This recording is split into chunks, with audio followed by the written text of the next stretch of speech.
Hello and welcome back. So, in this episode, what I really want to speak about is the stages of awakening. And for any of you that don't already know me, I'm Bianca. I'm a galactic channel, and I have been opening up my multidimensional self over the last few years since my rapid awakening and learning how to be multidimensional here now. And so, what I want to speak to in this episode is the phases and stages that we go through when an awakening occurs, whether it's an awakening to your galactic guides or galactic self or memories, or whether it's just awakening to your connection to source or higher dimensional living, that it will occur in a number of different phases. And so, on my own journey, I have experienced these phases. And what I want to say is they are not linear. And the reason why I want to share this is because I feel it would have been so helpful for me for somebody to have explained this or have shared this back when I was first experiencing my access to a more multisensory, more multidimensional way of being. So before I kind of go into the stages, what I'm going to share is that I'm going to also flavor this a little bit with my own experiences, because I think sometimes it really helps to have that real experience tied in. So these stages, before I go into this, it doesn't mean this has to happen in this way, because it's not linear and we're not all the same. But I'm going to try and break it down in a way that you can follow. And when we go through these stages, what I want to say is that they may continue to concurrently come back. So you might move through a phase and then you might find yourself back in this cycle again. This is completely how it should be, because the way that I'm described it by my guides, and my guides are galactic, and they share with me, the intention is that they share with me how to support evolution of the human self from the third dimension to higher dimensional living, and that I share this with you. So, yes, they explain it to me that we have to shed a number of different layers and that we are constantly evolving. So, this is not a one and done process at all. This is about moving ourselves, coming back to the self and elevating higher and higher. And as we go higher, we shed more. So it will feel like multiple cycles. So let's break it down. The first experience is going to be some form of trigger or catalyst. Now, that's usually more prevalent at the beginning stages, but it doesn't mean that it doesn't continue to kind of evolve as you go through your experience. And I'm still experiencing this now, years later. The catalyst is going to be an experience. Now, either that's going to be something that wakes up inside of you, where you have this awareness of, hold on, something's off here, or I want something different from my life. Or it could be a catalyst that happens in your external environment, or it is something that happens in your experience that creates a opportunity for you to see life differently. I can speak to my own experience here, because the first catalyst for me, even before I woke up to my multidimensional self, because this was phase 2, if you like, was opening of my gifts. Before my gifts even opened up, there was this real awakener for me, and that catalyst was the birth of my first child. So it seems to always connect to the birth of my children, ironically. But after having my first child, I was in a very corporate environment, just basically trying to survive with a young baby in the city of London, and just life just felt just too much, quite honestly. It was all just such a challenge. And I was so frustrated witnessing in the corporate environment I was in at that time. I was incredibly frustrated witnessing there was so much what felt to me like corruption and bad practice happening. And I felt like I wasn't empowered to change it. I was in a business that was in a challenging place, and I don't believe that any individuals in that space were coming from a negative place. But ultimately I felt like there was some missing integrity in the way that things were being done. So the pressure of the feeling of, I feel out of alignment because I feel I need to operate with more integrity. And in this environment I was in, I didn't have any access to be able to operate on a more in more integrity that I needed. Plus, I had a scenario where I was giving up some huge parts of myself to be in this environment. And that was when I went, I've got to see, there's got to be something different. I can create change. It got to a point for me in this first instance where it felt so uncomfortable. It was like the universe had made it so uncomfortable for me that my soul was so loud that I knew I had to make a change. And so therefore I did. And that was phase 1 of my awakening journey. What came later was phase 2. Once I made a number of changes that came as a result of that mega frustration and that I would say I had, to some extent, some challenges from a mental health perspective because I was so frustrated with the environment that I was in. But actually, now I look back at that, I can see it was it sounds a crazy idea, but it's now seen to me as a gift, because without that challenge, I wouldn't have woken up to what was true for me, and the fact that witnessing things playing out that weren't within my own integrity, that was important for me to see that, because it helped me to then go on to build something that was more within the the value system that I have. And so those moments, those catalysts, those trigger points can actually be quite beautiful, because they're often what is setting the tone of what you go on to do. There's so much gold in those moments. So it might be that it kicks off with some kind of trigger like that. Now, for some people, it can be, I don't know, it doesn't need to be as extreme, right? It can just be a feeling, a sense of, I'm in the wrong place, or this isn't right, and I'm questioning everything. So that kind of leads to phase 2, which is what I call the unraveling, is that, okay, something may have happened or something may have become apparent within you, and you start to question it.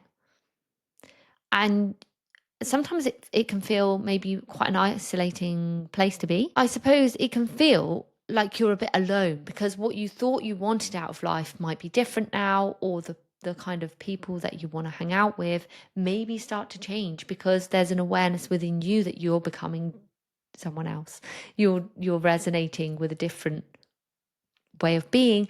As my guides would say, you're vibrating on a different level. So actually, you start to feel a little bit isolated. And that period of isolation, and if any of you have gone through awakening already or are experiencing this, know that that's totally normal. Like at the beginning of my experience, particularly the second phase, when I really woke up to my galactic gifts, I really felt on my own.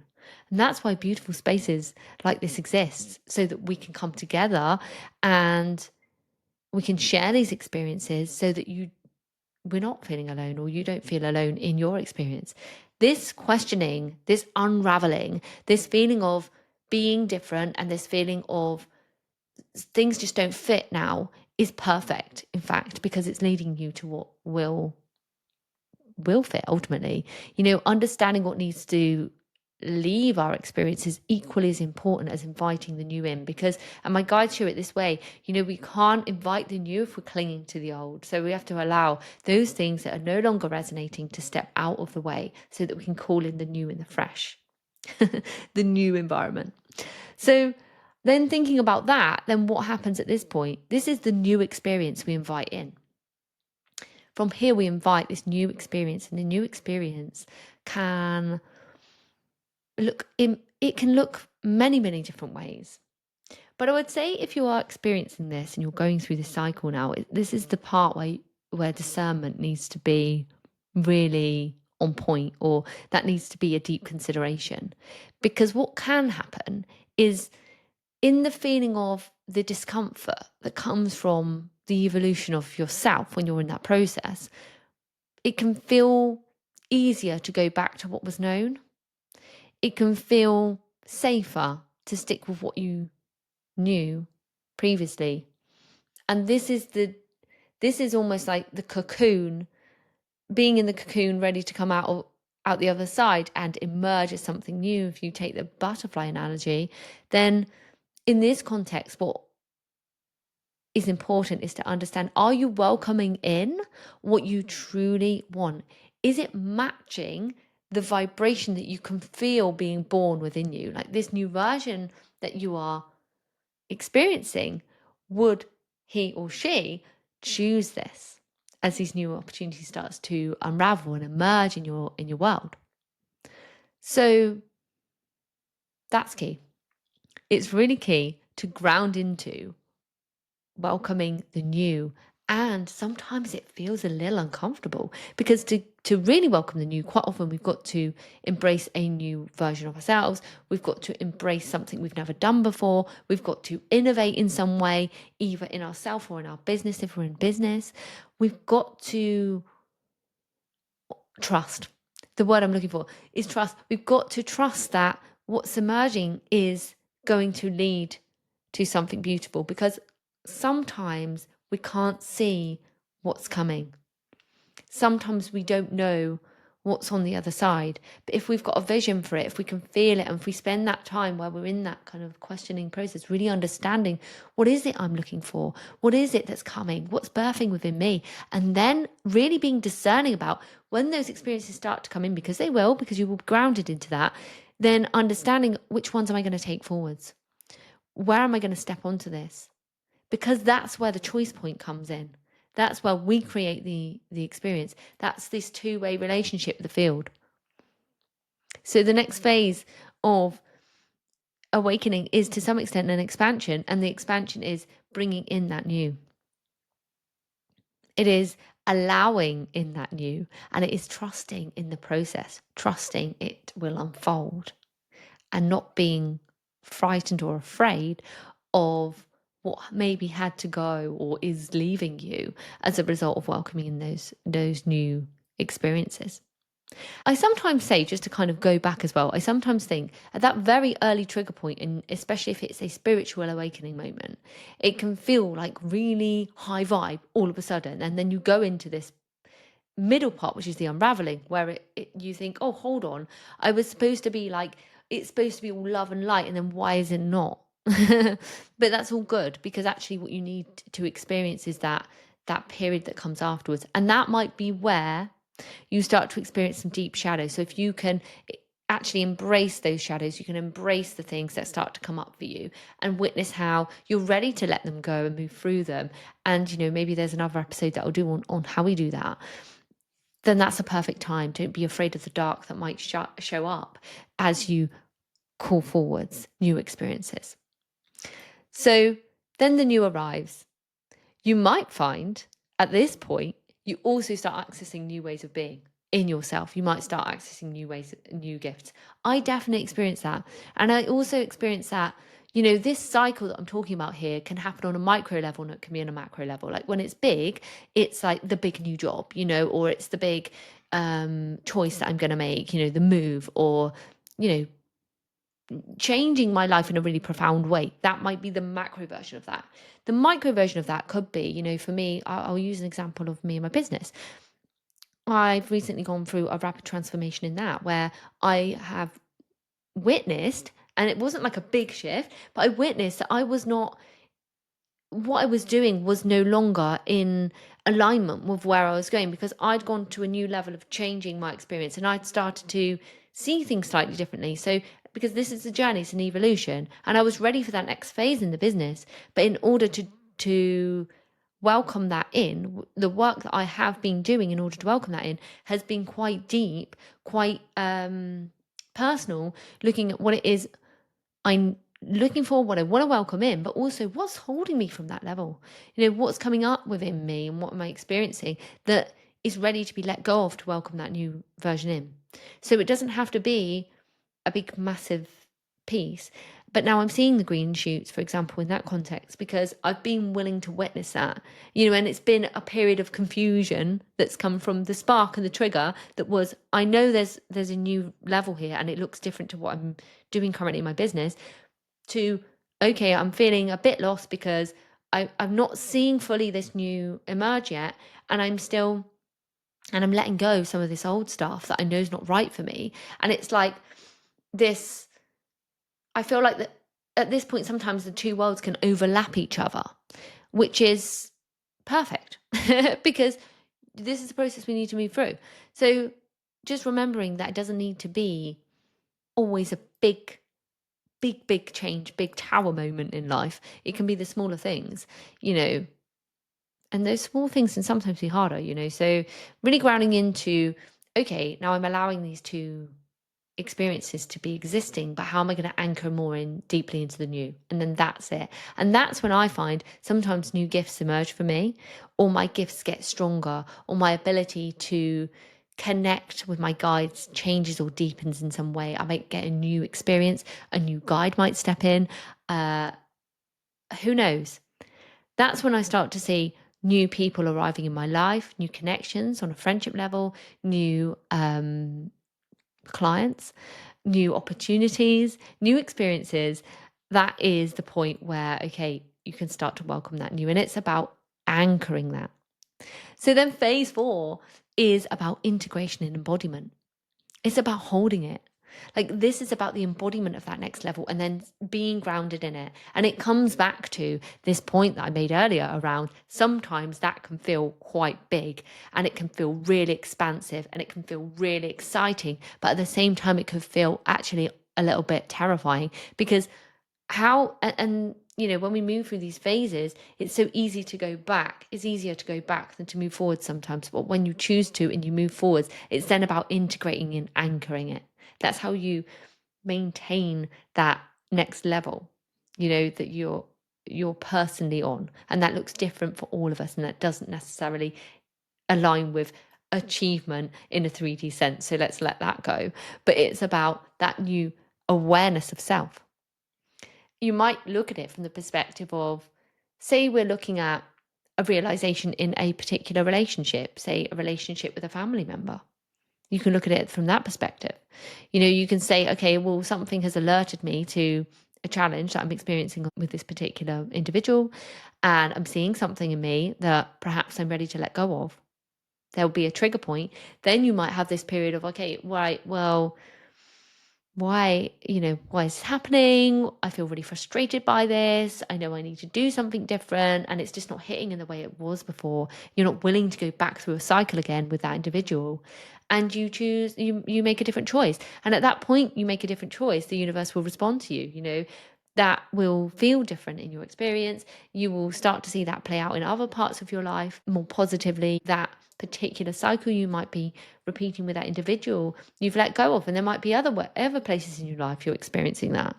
So when you let that go and you welcome in a new way of being, you choosing a different way of being, then it's about embodiment of that. It's about holding that and staying with it.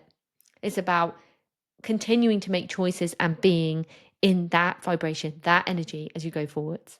So that's another micro experience, but it's choosing to be, who am I choosing today to be? I'm choosing that version, which is really how we anchor it in. It's the integration that becomes the most important thing. It's that integration that can only come from being really present with yourself. And it's the embodiment that can only come from having really clear and kind and open and compassionate awareness of yourself and who you're choosing to be and the choices that you're making. Because new levels of experience, higher dimensional living, for example, doesn't mean you are absolved of all challenges. That's not true. I wish it was, but it isn't. And sometimes I do see that there is an expectation that that is how it works. You move through these cycles and all of a sudden all your challenges are absolved. No, but the difference is you see them differently.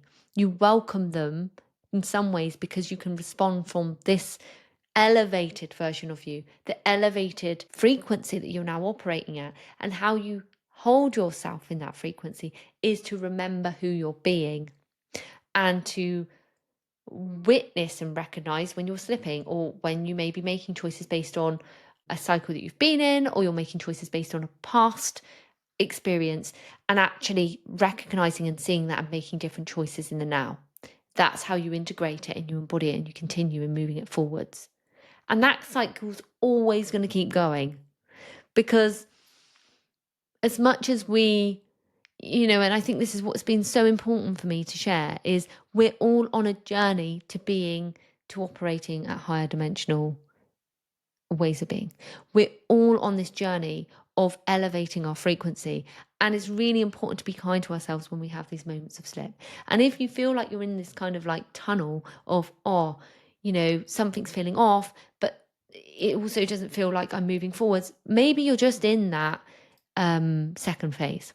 Be kind to yourself and understand it. Okay, what can I take from it? Where's the learning? Where's the juice here for me to take forwards and then transform it? This is how we transmute it from something lower vibrational to higher vibrational. How do we take it forwards from a different viewpoint, operate from a different frequency, and then watch the universe respond to you? So this episode's really been about sharing how this journey can look. It's about releasing judgment of our experience being linear, or releasing the expectation, is probably better to say, the expectation of our journey to be linear, because it isn't linear. And sometimes these cycles will be more prevalent than others. Sometimes they will feel bigger and deeper than others. But always understanding the next elevation is always available to you, whatever happens. You might feel like your experience, because something might throw you off, might take you backwards, but it won't have done. It will have just given you a different perspective. And then to go from that perspective, you can move forwards. If you can try as much as possible to hold yourself in the understanding that everything is an experience and there is no judgment right or wrong around that, then it helps you to operate from a more elevated perspective in your current experience. Because it's when we judge ourselves for our actions and something goes wrong, we can hold ourselves in a lower frequency. My guides like to explain it as this: it's not so much when we take a veer off track, it's a learning experience, it's information. And I love that, because that really helps me, because I've always been quite achievement orientated. And if you think, if I think back to myself, maybe even 10 years ago, I was so afraid of making a mistake or going wrong. And releasing the need for it to be perfect is so, so important, because it's in the imperfection that we learn. Because sometimes by going completely off path, it takes us more deeply on path. And, sometimes we jump and we run and we think we know all the information, but actually we haven't waited for something else to emerge that was going to make that process easier. But ultimately, wherever you're heading, my guide showed it me like this: we've all got incremental timelines that we have access to at any one point, and we're always choosing the timeline. Those timelines are going to still exist. Where you are on that timeline doesn't really matter, because that's your own personal experience. So you can go in and out and up and down as many times as you want. And they share with me, if you've chosen, if you're at a choice point and it's taking you to a timeline that's maybe not as high frequency as you are hoping for, it doesn't mean that one's no longer available to you. It just means you've gone in a diagonal, or you've gone sideways to get to the same place. Nothing is lost. It's only our perception and our human experience, which is really I find quite an exciting and liberating way of looking at things, right? Because we can't really get it wrong. It just feels like that. And so when I've had those experiences myself and I've tuned into that and my guides have come forward, they meet me, and probably they meet each of you for your own guides with a lot of compassion, because we're harder on ourselves. We're the ones that are being tough. And it's the environment around us that makes us feel sometimes like we're not achieving what we want to achieve. But if we let go of the human construct of what achievement looks like, and we just remember that every experience is teaching us something. It's going to teach us for now, whether it's for this moment that we're learning that, or for a future moment where we need to call on that experience. Every single opportunity, every single moment is a learning experience. So I hope that's been useful for you. And I hope that you can resonate with these different phases. And I'm just going to recap them just at the end here. So the phases that we talked about, and remembering this is not linear in any way. Phase 1 is that catalyst, that awakener, that moment or that trigger that says, something needs to change, it's off, or this is not what I'm expecting or wanting in my life. That trigger point is the catalyst. Then we move through into what I'm calling the unraveling experience, which is where we start to try to make sense of it. We start to question things, we start to make different choices. Different emotions can come up in those moments. That's the unraveling.